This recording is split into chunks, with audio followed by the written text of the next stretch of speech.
റിസർമി.ന്റെ പുതിയൊരു റിവ്യൂയിലേക്ക് എല്ലാവർക്കും ഹാർദമായ സ്വാഗതം. ഞങ്ങൾ ഇന്ന് റിവ്യൂ ചെയ്യാൻ വേണ്ടി വന്നിരിക്കുന്നത് പടിഞ്ഞാറത്തറ ടൗണിൽ നിന്നും ഏകദേശം 2 കിലോമീറ്റർ ട്രാവൽ ചെയ്ത് കഴിഞ്ഞാൽ നിങ്ങൾക്ക് ഈ കാണുന്ന പ്രോപ്പർട്ടിയിലെത്താൻ സാധിക്കും. ഞങ്ങൾ പൊതുവെ യൂട്യൂബിൽ അപ്ലോഡ് ചെയ്യുന്ന വീഡിയോയുടെ ഒരു ഫോർമാറ്റ് ഓൾറെഡി എല്ലാ വീഡിയോസിലും നമ്മൾ പറഞ്ഞിട്ടുണ്ട്. അതായത് ഒരു പ്രോപ്പർട്ടി വിസിറ്റ് ചെയ്യുന്നു, കംപ്ലീറ്റ് ഇൻസ്പെക്ഷൻ ചെയ്യുന്നു, അതിനുശേഷം അവിടുത്തെ ഔട്ട്ഡോർ ആക്ടിവിറ്റീസ് നമ്മൾ ആദ്യം അപ്ലോഡ് ചെയ്യും. അതിനുശേഷമാണ് അവിടെയുള്ള ഓരോ കാറ്റഗറി റൂംസും സെപ്പറേറ്റഡ് ആയിട്ട് നമ്മൾ അപ്ലോഡ് ചെയ്യുന്നത്. അതുപോലെ തന്നെയാണ് ഇവിടെയും നമ്മൾ ചെയ്യുന്നത്. ആദ്യം നമുക്ക് ഇവിടുത്തെ ഔട്ട്ഡോർ ആക്ടിവിറ്റീസ് ഒന്ന് കാണാം. ഇവിടെ തൊട്ട് പിന്നിലായിട്ടാണ് പൂൾ കൊടുത്തിട്ടുള്ളത്. ഒരു ഇൻഫിനിറ്റി ടൈപ്പ് പൂളാണ് അവർ പ്രൊവൈഡ് ചെയ്യുന്നത്. പിന്നെ അത്യാവശ്യം നല്ല സ്പേസും കുട്ടികൾക്ക് കളിക്കാനുള്ള ഏരിയ ഒക്കെ ഈ ഒരു പൂളിൽ വരുന്നുണ്ട്. പൂളിനോട് ചേർന്നിട്ട് തന്നെ നിങ്ങൾക്ക് ഈ ഒരു പാത്തിലൂടെ വരുവാണെങ്കിൽ ഈ ഒരു ഭാഗത്തായിട്ട് ചെറിയൊരു സിങ് കൊടുത്തിരിക്കുന്നത് നിങ്ങൾക്ക് കാണാം. അതേപോലെ തന്നെ ഈ ഭാഗത്തായിട്ട് ചെറിയൊരു ഗെയിം ആക്ടിവിറ്റീസൊക്കെ നടത്താൻ ആവശ്യമായിട്ടുള്ളൊരു ഏരിയ അവർ സെറ്റ് ചെയ്തിട്ടുണ്ട്. ഇതിൻ്റെ തൊട്ടടുത്ത് തന്നെയാണ് ഈ ഒരു ഭാഗത്തായിട്ട് ചെറിയൊരു ഗെയിം സെൻറ്ററും കൂടെ അവർ പ്രൊവൈഡ് ചെയ്യുന്നുണ്ട്. ഞാൻ അതോടെ ഒന്ന് കാണിച്ചു തരാം.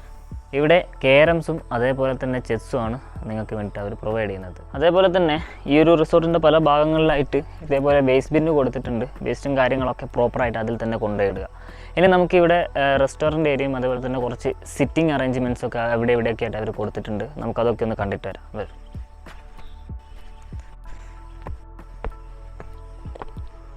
അതേപോലെ തന്നെ രാവിലെ ഏകദേശം 8 മണി ആയതേ ഉള്ളൂ. നിങ്ങൾക്ക് ഇവിടെ നിന്ന് നോക്കിയാൽ കാണാൻ പറ്റും, കംപ്ലീറ്റ് ഫോഗായിട്ട് കവർ ചെയ്തിരിക്കുകയാണ്. അങ്ങനെയുള്ളൊരു വ്യൂ, അങ്ങനെയുള്ളൊരു തണുപ്പും അതേപോലെ തന്നെ ഒരു ക്ലൈമറ്റ് നിങ്ങൾക്കിപ്പോൾ ഇവിടെ സ്റ്റേ ചെയ്യുകയാണെങ്കിൽ നിങ്ങൾക്കത് എൻജോയ് ചെയ്യാൻ സാധിക്കും. ഈ ഒരു ഭാഗത്തായിട്ട് 2 റൂമുകൾ സെപ്പറേറ്റ് കോട്ടേജസ് വരുന്നുണ്ട്. അത് നേരെ ഈ ഒരു പൂള് ഫേസ് ചെയ്യുന്ന രീതിയിലാണ് അവർ കൊടുത്തിട്ടുള്ളത്. ഇനി നമുക്ക് റെസ്റ്റോറൻറ്റ് ഏരിയയിലേക്ക് പോകാം. ഏകദേശം ഒരു 16 പേർക്ക് ഒരേ സമയം ഇരുന്ന് ഫുഡ് കഴിക്കാൻ പറ്റുന്ന സൗകര്യത്തിലാണ് അവർ ഈ ഒരു ഡൈനിങ് ഏരിയ കൊടുത്തിട്ടുള്ളത്. അതും നല്ലൊരു ഓപ്പൺ ഏരിയയിലാണ് അവരിത് പ്ലേസ് ചെയ്തിട്ടുള്ളത്. റെസ്റ്റോറൻറ്റ് ഏരിയയുടെ തൊട്ടടുത്ത് തന്നെയാണ് അവർ ക്യാമ്പ് ഫയറിനുള്ളൊരു ഫെസിലിറ്റീസും കൂടി പ്രൊവൈഡ് ചെയ്യുന്നത്. ഈ ഒരു ഭാഗത്തായിട്ട് നമുക്ക് ചുറ്റും ഇരുന്ന് ക്യാമ്പ് ഫയർ എൻജോയ് ചെയ്യാനുള്ളൊരു സൗകര്യമുണ്ട്. അതേപോലെ തന്നെ ഈ ഒരു ഭാഗത്ത് തന്നെയാണ് നിങ്ങൾക്കിപ്പോൾ ബാർബിക്യൂ ചെയ്യണമെന്നും താല്പര്യമുണ്ടെങ്കിൽ അതിനുള്ള ഫെസിലിറ്റീസും അവർ നിങ്ങൾക്ക് പ്രൊവൈഡ് ചെയ്യും. നിങ്ങളിനി കപ്പിൾസൊക്കെ ആയിട്ട് വരുവാണെങ്കിൽ സ്റ്റേക്ക് പുറമെ നിങ്ങൾക്കിപ്പോൾ ഒരു ക്യാൻഡിൽ ലൈറ്റ് ഡിന്നറൊക്കെ വേണമെന്നുണ്ടെങ്കിൽ അവർ നിങ്ങൾക്ക് ഇവിടെ അത് സെറ്റ് ചെയ്ത് തരുന്നതായിരിക്കും.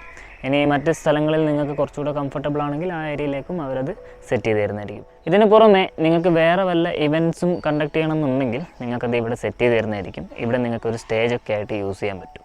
ഇനി അതേപോലെ തന്നെ ഈ ഒരു ഭാഗത്ത് ചെറിയൊരു കുളം കൊടുത്തിരിക്കുന്നത് കാണാം. അതിൽ നല്ല അലങ്കാര മത്സ്യങ്ങളൊക്കെ ഇട്ടിട്ട് സെറ്റ് ചെയ്തിട്ടുണ്ട് അവർ. ഇനി നമുക്ക് അടുത്തൊരു സിറ്റിംഗ് അറേഞ്ച്മെൻറ്റും കൂടി ഞാൻ കാണിച്ചു തരാം. ഇപ്പോൾ സമയം ഏകദേശം രാവിലെ 10 മണിയാവാനായിട്ടുണ്ട്. ഇപ്പോഴും സൂര്യപ്രകാശം പോലും ഇതുവരെ ഇവിടെ കിട്ടിയിട്ടില്ല. അത്രയും നല്ല ഫോഗാണിപ്പോൾ ചുറ്റുമുള്ളത്. ഈ ഒരു റിസോർട്ടിൽ ടോട്ടൽ 9 റൂമുകളാണ് വരുന്നത്. അതിൽ 3 റൂമുകൾ AC റൂമുകളും ബാക്കിയുള്ളത് നോൺ AC റൂമുകളുമാണ്. ഇവിടെ ഏറ്റവും ടോപ്പിൽ, അതായത് റിസപ്ഷൻ്റെ അടുത്തായിട്ട് ഒരു 2 BH കോട്ടേജും ബാക്കിയൊക്കെ വരുന്നത് സിംഗിൾ കോട്ടേജുകളാണ്. നിങ്ങളിപ്പോൾ കാണുന്നത് ഇവിടെ കൊടുത്തിരിക്കുന്ന സിംഗിൾ കോട്ടേജുകളാണ്. ഇതേപോലെ 6ഓളം സിംഗിൾ കോട്ടേജുകൾ അടുത്തടുത്തായിട്ട് വരുന്നുണ്ട്. നിങ്ങളിപ്പോൾ ഒരു കപ്പിളായിട്ടാണ് വരുന്നതെങ്കിൽ, ഇപ്പോൾ ഭൂരിഭാഗം കപ്പിൾസും ആഗ്രഹിക്കുന്നത് ഒരു പ്രൈവസി കിട്ടണം, ഡിസ്റ്റർബൻസ് ഒന്നും ഇല്ലാത്ത ഏരിയയിലൊരു കോട്ടേജ് വേണമെന്നാണെങ്കിൽ ഇവിടെ കൂടുതലായിട്ടും പ്രൊവൈഡ് ചെയ്യുന്നത് ഈ താഴെ കൊടുത്തിരിക്കുന്ന ഈ 2 കോട്ടേജുകളാണ്. അത്യാവശ്യം ഡിസ്റ്റൻസും ഉണ്ട്, അതേപോലെ തന്നെ നല്ല പ്രൈവസിയും കിട്ടും. ഇവിടെ കൊടുത്തിരിക്കുന്ന എല്ലാ റൂമുകൾക്കും ഒരേ സ്ട്രക്ചർ തന്നെയാണ് വരുന്നത്. അതുകൊണ്ട് ഒരു റൂമിൻ്റെ റിവ്യൂ നിങ്ങൾ കംപ്ലീറ്റ് കണ്ടു കഴിഞ്ഞാൽ നിങ്ങൾക്ക് ബാക്കിയുള്ള കോട്ടേജുകളുടെ ഒരു സ്ട്രക്ചർ നിങ്ങൾക്ക് കറക്റ്റായിട്ട് മനസ്സിലാക്കാൻ സാധിക്കും. മിക്ക വീഡിയോസിലും ഇത് കാണുന്ന പ്രേക്ഷകർ ചോദിക്കുന്നത് ഓരോ പ്രോപ്പർട്ടിയുടെയും പ്രൈസും കൂടെ അതിൽ ആഡ് ചെയ്യാൻ പറ്റുമോ എന്നാണ്.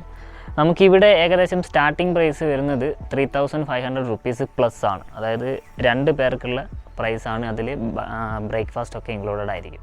ഞാൻ പറഞ്ഞിരിക്കുന്ന ഈ ഒരു പ്രൈസ് അതെപ്പോൾ വേണമെങ്കിലും ചേഞ്ച് ആവാം. ബേസിക്കലി അത് സീസൺ ടൈമിലായിരിക്കും കൂടാനും കുറയാനൊക്കെ അത് സാധ്യതയുള്ളത്. പിന്നെ ബുക്ക് ചെയ്യുന്ന കസ്റ്റമർ ചോദിക്കാനുള്ള മറ്റൊരു ചോദ്യം, നിങ്ങൾ 3500 ആണല്ലോ വീഡിയോയിൽ പറഞ്ഞത്, പിന്നെ എങ്ങനെയാണ് ഇപ്പോൾ കൂടിയെന്ന് ചോദിച്ചു കഴിഞ്ഞാൽ, നിങ്ങൾ ബുക്ക് ചെയ്യുന്ന ടൈം സീസൺ ടൈം ആണെങ്കിൽ ഡെഫിനറ്റ്ലി ആ പ്രൈസിൽ നല്ല വേരിയേഷൻസ് ഉണ്ടാവും. അപ്പോൾ ഈ ഒരു കുഞ്ഞു റിസോർട്ടിലെ ഔട്ട്ഡോർ ആക്ടിവിറ്റീസ് നമ്മൾ മുഴുവൻ കണ്ടിട്ടുണ്ട്. അതിൽ ശ്രദ്ധിക്കേണ്ട ഒരു കാര്യം, കുട്ടികൾക്ക് കളിക്കാനുള്ള ഒരു ഏരിയ ഇവിടെ നിലവിൽ കൊടുത്തിട്ടില്ല. അത് ഭാവിയിൽ വരുന്നതായിരിക്കും. അപ്പോൾ ഇവിടെ ടോട്ടൽ 9 റൂമുകളാണുള്ളത്. അതിൽ 3 റൂമുകൾ AC റൂമുകളാണ്, ബാക്കിയുള്ളതൊക്കെ നോൺ AC റൂമുകളാണ്. സിംഗിൾ കോട്ടേജുകളായിട്ടാണ് ഭൂരിഭാഗം കോട്ടേജും വരുന്നത്. ഒരു റൂം മാത്രം, അതായത് ഒരു കോട്ടേജ് മാത്രമേ 2 ബെഡ്റൂം കോട്ടേജ് ഉള്ളൂ. ഇപ്പം നിങ്ങൾക്ക് കാണാൻ പറ്റും, നല്ല സൂര്യപ്രകാശമൊക്കെ വന്നിട്ട് അത്യാവശ്യം നല്ല ക്ലിയർ ആയിട്ടുള്ളൊരു ക്ലൈമറ്റ് നമുക്കിവിടെ കിട്ടുന്നുണ്ട്. ഇനി നമ്മൾ കാണാൻ പോകുന്നത് ഈ ഒരു റിസോർട്ടിലെ സിംഗിൾ കോട്ടേജാണ്. അതിൽ കൊടുത്തിരിക്കുന്ന ഫെസിലിറ്റീസും കാര്യങ്ങളൊക്കെ നമുക്കൊന്ന് കണ്ടിട്ട് വരാം. വരും.